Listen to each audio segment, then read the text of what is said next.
Welcome, everyone, to Noble Capital Markets Emerging Growth Virtual Equity Conference, and thank you for joining us. I'm Mark Reichman, a Senior Research Analyst at Noble. It is my pleasure to introduce Dr. Eric Fry, Vice President, Finance and Strategy of Gevo, Inc. The stock trades on the NASDAQ under the symbol GEVO. Eric, the floor is yours. Thank you. Good to be with everyone today, and thanks to the Noble team for doing this conference. So I'm here to talk about Gevo. As you said, my name is Eric Fry, VP of Finance and Strategy at Gevo, and I'm in charge of investor relations. Check out our website. Our investor relations site has a couple of presentations as well as our 2Q earnings release for all the latest info on Gevo. But I'm going to talk today about who we are and what we do, and why last quarter was sort of the first set of full 3-month results that showed the impact of a transformative acquisition that we closed earlier this year at the end of January. Just a disclaimer, we'll be having some forward-looking statements in this presentation as well as non-GAAP measures such as EBITDA. You can find non-GAAP reconciliations to EBITDA at the end of our presentation, which is this presentation, as well as in our 2Q earnings release. So Gevo is a renewable fuels company. We use renewable bio-based resources and fermentation to make molecules, fuels, and chemicals that are drop-in and cost competitive with fossil fuels. Think about diesel fuel for trucks and jet fuel for aviation, ethanol that's blended in gasoline for your cars, and methane, like the natural gas that comes out of your stove and powers a lot of industry.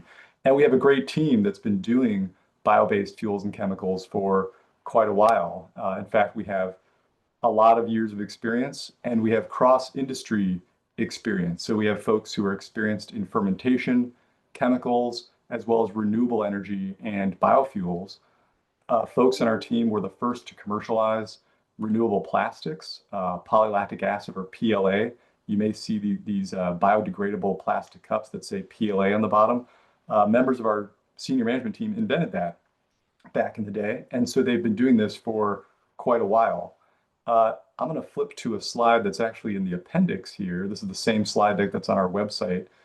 Historically, this is just to bring you up to today. So historically, Gevo was the first company to make hydrocarbon fuels from alcohols at lab scale. Gevo was the first company to get ASTM approval for jet fuel made through what's called the alcohol to jet pathway. So you take biomass, you put some of the starch from that biomass in a fermenter. Just like if you brew beer, you can brew beer in your garage, actually put sugar or starch from biomass in a fermenter with microbes.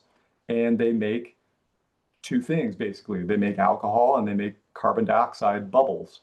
And Gevo was the first to make jet fuel through that pathway and get it ASTM certified. Also first to fly on a jet aircraft, a US Navy Warthog in 2014. And Gevo did this, we did this through a pilot facility in Minnesota that had 2 behind-the-meter wind turbines, as well as a facility in Texas that took the alcohol and made hydrocarbons out of it. So historically, Gevo has produced hydrocarbon fuels from alcohols, has made low carbon alcohols and got them certified, and they've been flown on aircraft. We also have offtake contracts with many of the world's leading airlines to buy our jet fuel in the future when we make it at larger scale.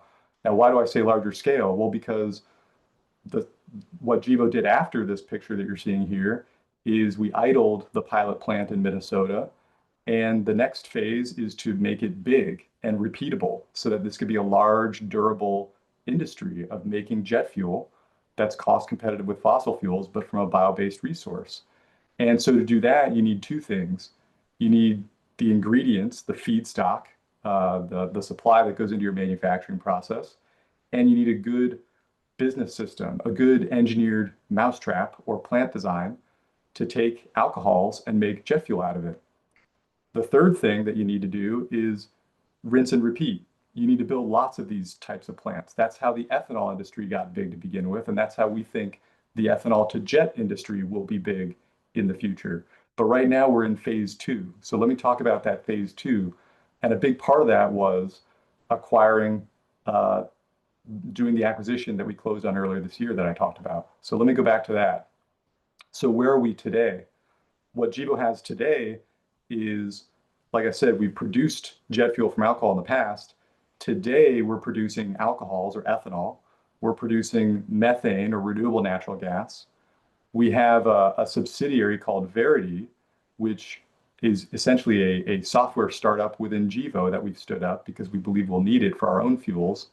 That is a track and trace software system to certify using DLT technology, the same technology behind things like Bitcoin, okay, distributed ledger technology, use an immutable token to prove that if you make a fuel, a commodity at the end of a value chain, uh, to prove exactly where it came from, because all the inputs in this complicated agriculture value chain matter to the carbon intensity and the sustainability attributes of that end fuel.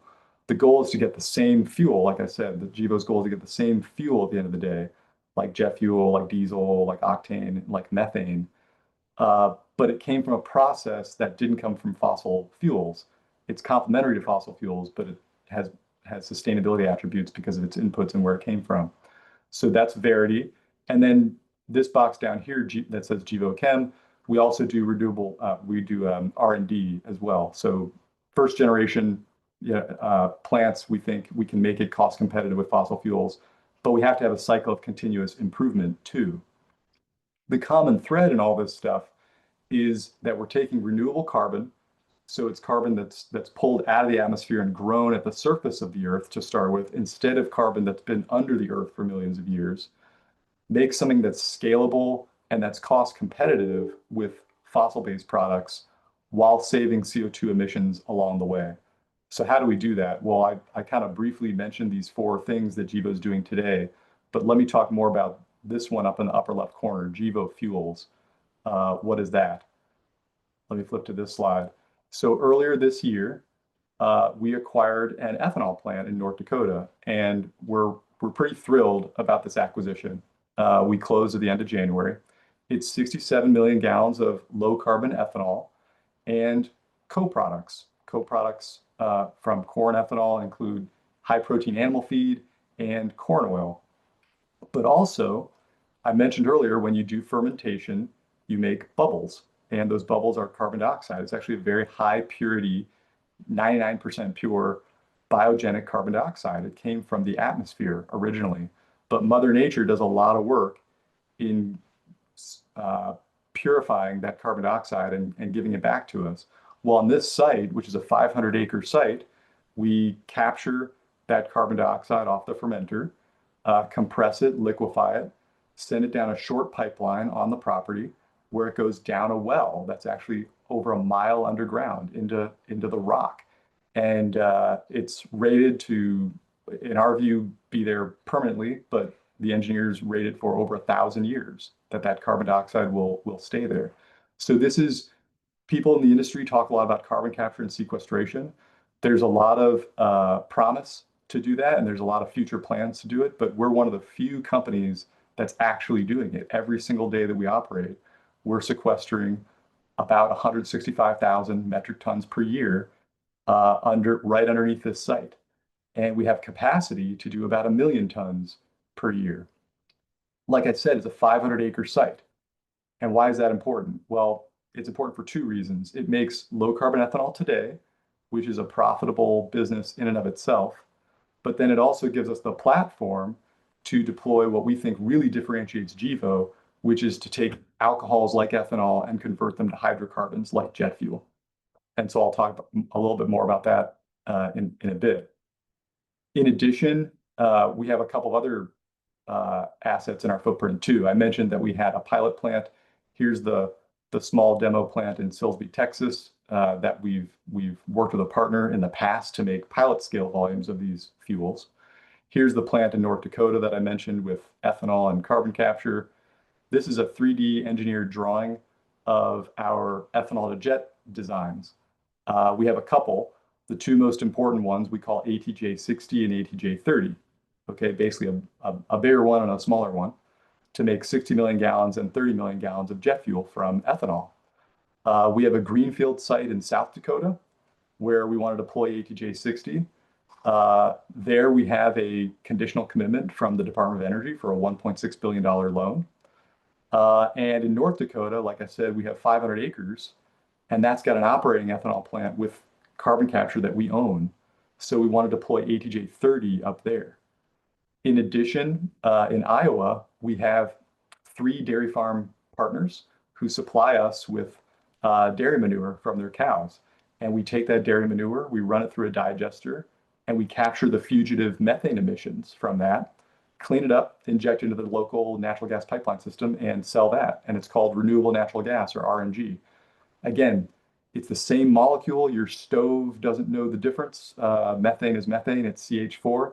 But this, instead of coming from fossil fuels under the Earth's surface, it came from dairy cows at the Earth's surface. And so originally those cows obviously were ingesting carbon, and we captured those emissions instead of letting them go into the atmosphere. We have employees kind of all around, including actually some in India, because our view is that in the future, our synthetic aviation fuel platform, our vision of turning alcohols into jet fuel, will need people around the world and engineers to have a good mousetrap, essentially, that we want to deploy repeatably, because we think that we'll do this on our own sites like North Dakota, but then that will be a showcase to deploy it in many locations around the world. And that's how we get big. A lot of people ask us, well, how much SAF are you producing? We already produce SAF. Or who wants to buy your SAF? We already sold SAF and it flew in aircraft. We already have offtake contracts with airlines. What we're trying to do is make it big. And so to make it big, we no longer need to produce SAF. We need to produce large amounts of the ingredients for SAF and have a repeatable engineered plant design that we can go, and that's how we get, in our view, how we get big and help the industry get large too. That's how the ethanol industry got large. And fermentation is a great way, it's a great alternative to fossil fuels. Fossil fuels are great. They are very energy dense. They're liquid. You can put it on a rail car and put it on a ship, put it anywhere in the world. You don't have to switch to electric aircraft to use fossil fuels. That's great.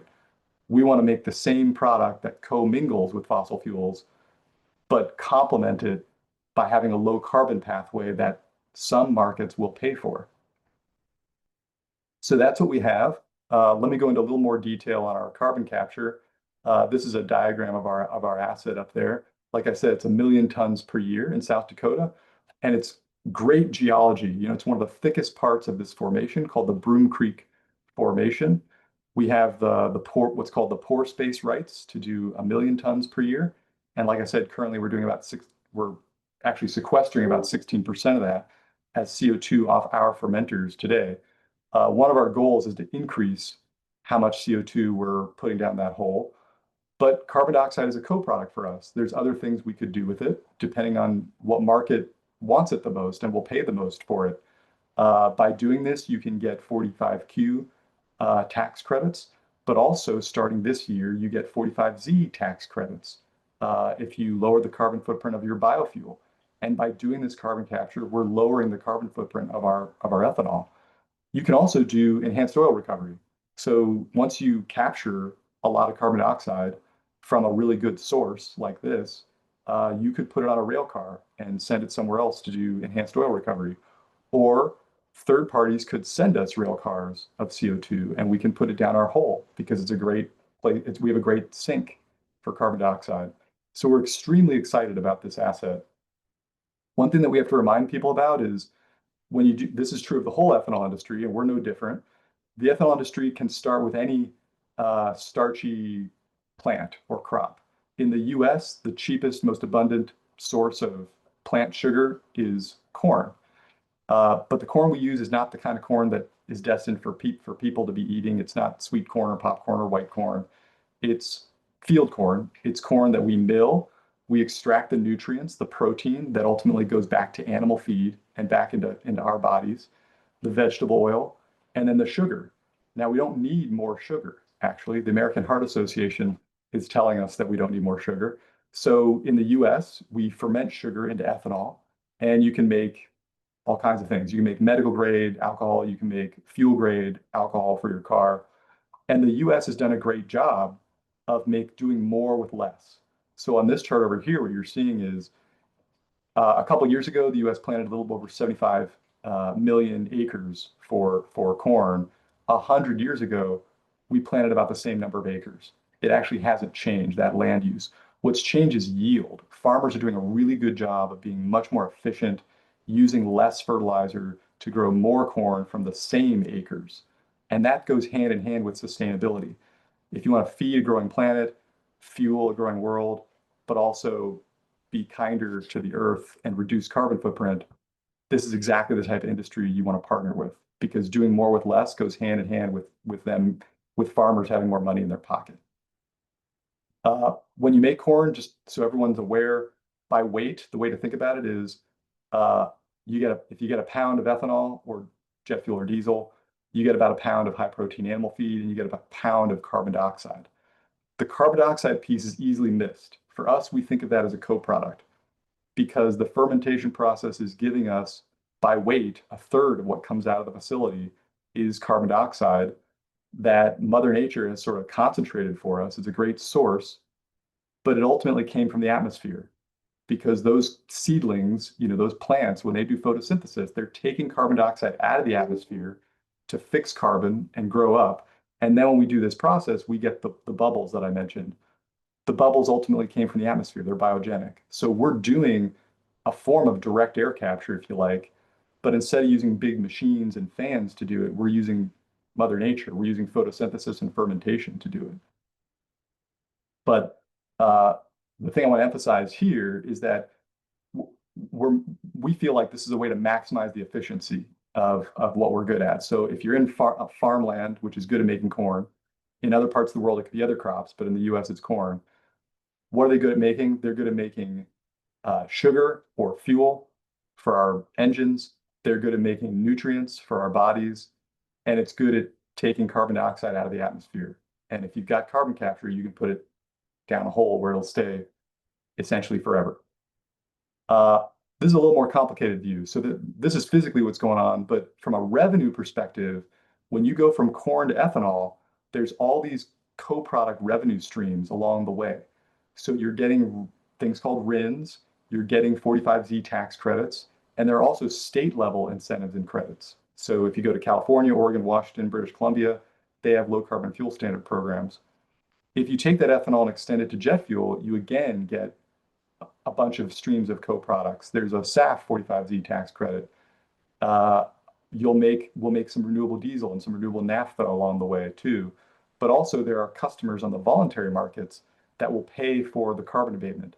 So if we say we put a ton of carbon down our hole, someone in the world, like Microsoft or the NASDAQs or the Amazons of the world, they want to buy that certificate that promises that without double counting, they can retire that carbon offset against their sustainability footprint.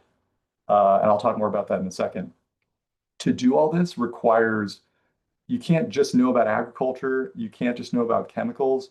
You have to know about all of it. You have to be good at speaking farmer, so to speak. You have to have a good relationship with farmers, but you also have to have engineers that can innovate new to the world things. We don't have to invent new technology. Okay, taking corn to ethanol is not new technology. Taking ethanol to jet fuel, actually the steps to do that are not new technology. What you need to do is license the right technologies and engineer a good mousetrap to do it. And we think we're good at all those things. So all these co-products, all these revenue streams, they stack. You can get all of them, but there's one exception to that. If we have a choice each quarter where we point our gallons. We put it on a rail car and we send gallons of ethanol to end markets. And you could send them to places like Oregon and Washington, where they have low carbon fuel markets. That means that in that state, they have a cap and trade program basically for carbon. And if your fuel has a lower carbon intensity, it's going to get a premium for that fuel. And the premium is essentially 50 to 200 bucks per metric ton of carbon that we sequester. Okay, that's kind of the high level way to think about it. And those prices will vary each quarter because this is a market and they trade, okay, these carbon credits. So we like that. We send our gallons to these markets because we have carbon capture.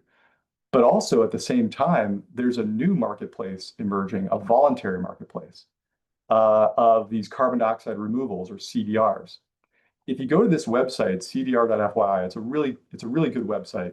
What you'll see is that there's actually been $10 billion of CDRs transacted, most of them over the last couple of years. And there are companies like Google and Microsoft that are doing this. And the reason they're doing this is they want to reduce their greenhouse gas footprint, and they're willing to go and pay folks like us that put carbon somewhere permanently, whether you're planting a tree or whether you're doing what we do, which is carbon capture. They're willing to pay you for it so that without double counting, they can retire that offset against their greenhouse gas footprint. And the prices there are more like $100 to $300 per metric ton.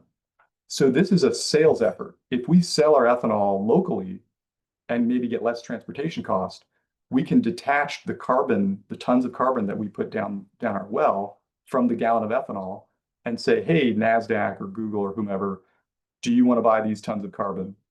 What's really interesting about this market is that only 2% of these CDRs have been delivered. We're very unique. We're delivering CDRs every day that we operate, because every single day that we produce ethanol, carbon dioxide is being produced off that fermenter and going down the hole. So we're developing this market, and we think we can get better pricing. But ultimately, each quarter, we'll send our gallons of ethanol to the market that gets us the highest netback. And we think we can do a lot better in optimizing how we do this. So this is a reason that we 8K'd our presentation a couple weeks ago. We said in 2Q that we exited 2Q with about $20 million run rate EBITDA. In fact, let me go to that slide actually. So this is what our 2Q results look like. And this is the first time that we had our acquisition, 3 months of our acquisition reported. And what we said here is that our revenue obviously has gone up because of our acquisition and some other activities, but also we exited 2Q at about $20 million per year EBITDA across our company, which is a big jump for us. And what we're saying here is that we think we can double that $20 million to about $40 million just by optimizing our commercial structure. Okay, it goes back to what I showed on that previous slide. Just by optimizing how we sell the carbon from our asset and how we maximize our clean fuel production tax credit, we think we can double that. And we think we can almost triple that again, get to this $110 million number, if we do minor debottlenecking and minor kind of expansions in North Dakota. Think of like a 10 or 15% type of expansion, as well as fully utilize our well, our million tons per year of pore space. So what's changed here is, before, like I said, Gevo's been a company about doing alcohol to jet. And now we're a company in this middle phase where we're profitable today with the ingredients to do alcohol to jet. What we're saying here is we can grow substantially even before we deploy a large amount of capital to build an alcohol to jet facility. Okay, just by optimizing the ingredients. We're still doing alcohol to jet, but now that baseline of where we are even before alcohol to jet has increased. We're well capitalized. We have 127 million of cash and restricted cash, and our debt is very manageable. We have 100 million of debt that's secured by the North Dakota asset that was used to finance the acquisition. So that's where we are. That's where we were and where we are, and how we're going to grow with where we are. But now what I want to talk about is, why do we like alcohol to jet so much and synthetic aviation fuel so much, and how is that the next leg of future growth for us? So jet fuel demand is increasing, but most other fossil fuel demand is on a decline. This is just EIA data over the next 10 years. The US will need 2.3 billion gallons per year more jet fuel, but at the same time, gasoline is not increasing. And that's because as population goes up, it's offset by urbanization and some electrification. And as people get more urbanized, they drive less, a little bit less, but also fuels go further per gallon. That's not true for aviation, though. People fly more as GDP goes up. Now, the US fossil fuel complex makes about 50% gasoline, but only 9% jet fuel. Okay, and that could be tweaked, but that's kind of the fundamental reality we're looking at. And the US hasn't built a new big refinery in a quarter century. The alcohol to jet process can make 90% jet fuel in its product stream. And so we think that alcohol to jet is a great way to supplement this new demand for jet fuel. What does it cost?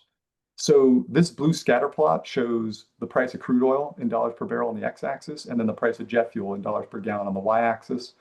And so as crude oil goes up, jet fuel goes up in price. We can make alcohol to jet in this green box here.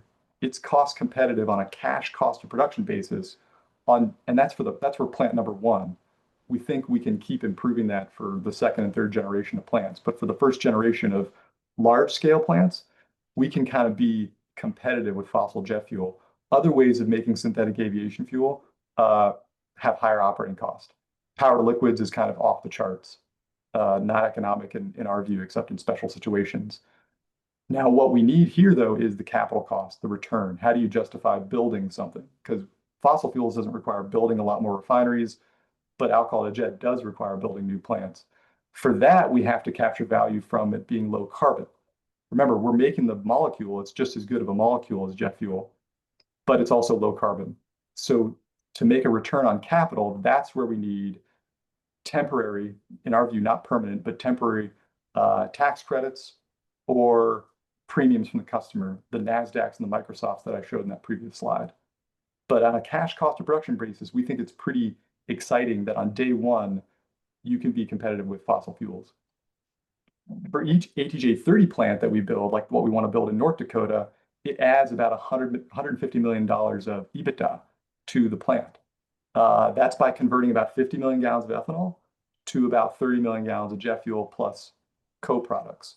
And the reason the margins are pretty good is just because again, it goes back to that low cost of production pathway. There's a target-rich environment to deploy these plants. So this is a map of 180 operating ethanol plants in the US. To fill that gap, that new jet fuel demand, you need to build about 70 of these alcohol to jet plants. Now, whether we build 70 and over what period of time is an open question, but if you go back to that previous slide, at 150 million of EBITDA per plant, you only need to build so many of those plants for it to be a new big industry and for it to be transformative for Gevo. And our goal is to have a repeatable mousetrap, a repeatable plant design. That's how this ethanol industry got big to begin with. We have a couple different plant designs, larger and smaller, that are sized to basically be bolt-ons or hub and spokes to take the ethanol from this existing industry and make jet fuel. We like it at our own plant in North Dakota. And what we would do is build more plants like that, but also license the engineered plant design. Not everybody in the ethanol industry should have to spend 2 years and over $200 million like we did to engineer the facility. Don't reinvent the wheel, just license it from us or let us take equity in your plant. And that's how this industry got big. In fact, many ethanol plants were being built per year over a several year period. And we think you kind of need another wave of that to make some jet fuel out of that ethanol. The Trump administration and the Biden administration before it, and many administrations before that, support agriculture and biofuels. So we get a lot of questions about, well, is the new administration going to not favor what Gevo is doing? Actually, they favor it a lot because we produce biofuels, ethanol, and aviation fuel, and that's exactly what they want to see more of. So what's our game plan? Our game plan is to leverage North Dakota as our sort of showcase site. Here's a 3D engineered drawing, like I said, of ethanol to jet. The goal is let's deploy to North Dakota. We'll use Verity to track everything. We'll use carbon capture, have our own ethanol, and that will become the showcase to do 1, 2, 3, and beyond, to do more of these plants, to enable the blueprint for our growth. So high level, what I talk about, our goal is grow our EBITDA that we have today by optimizing the assets that we have. Secondly, deploy what makes us really different, we think, which is alcohol to jet, and then copy paste, do it again and again and again in the US and all over the world. That's our goal. And with that, I think I'll take questions. Thank you, Eric. Just a couple of questions. How is Gevo differentiated in the market versus its peers? And what do you consider to be Gevo's chief competitive edge or advantage? Yeah, so there's very few, if any, public companies that are focused on making biofuels through the route that we're talking about. taking plant sugars, which are cheap and abundant, using fermentation, which is a proven technology, and then converting alcohol, which is a clean molecule. Okay, that's the key. Biomass is great because it's renewable, but it's also not great because it's not clean. The magic of fermentation is it gives you a clean alcohol molecule. Then you can take a page out of the chemicals industry and do clean catalytic chemistry. Not many companies are actually doing that. Some of the oil and gas companies, like the Valeros and the Phillips 66s of the world, they've done a great job taking uh, animal fats and vegetable oils and converting that to renewable diesel. And that's great because they can do that at their sites. But the problem with that is there's only so many sites where they can do that, okay, that are existing sites that don't require lots of capital. And their operating costs will always be intrinsically high because their feedstock is the end of another industry's supply chain. They're taking the end product, like soybean oil, for example, and corn oil. Our process makes corn oil. Corn oil is a co-product. We start closer to the farm gate. Okay, so we're intrinsically always going to be cheaper. And also, we're not cannibalizing their feedstock. We don't need to take away their soybean oil or their animal fats to make our sugar to fuels. The other thing is Gevo has over 300 patents, and we have a lot of know-how. And we've left patents in our wake as we've engineered the plant design. But the technology that we're talking about to convert ethanol to jet fuel, actually each step is not a new technology. So a lot of companies are saying, we want to make something new to the world, a new technology. Gevo already did that. We did that years ago, making alcohol to jet and flying in an aircraft. We don't want to make stuff new anymore. We now want to make it big and repeatable. So that's what we're really focused on, is use existing, well understood technologies, but it's got to be in an engineered plant design that uses energy in an efficient way. So you get a low carbon answer so you can deliver to the low carbon markets. And the last thing I'd say that makes us different is we're constantly innovating to make it, our view is to change the world, people have to want it. And for people to want it, it's got to be cheap and just as good as the alternative. Now, we need a premium, like I said, to pay for our capital cost. Okay, our operating cost is pretty good, but our capital cost, we need some premium. Where do we get that? We get that by doing the things I mentioned earlier, which is can you sell to a NASDAQ or a Microsoft or a JP Morgan, companies that say, hey, we're willing and able to purchase carbon reduction. We want to buy it, detach it from the fuel, and then people who just want to buy fuel, just sell them fuel for the same cost as any other fuel. So I think all those things are differentiators for us. Eric, thank you so much for joining us today. Thank you. Appreciate it.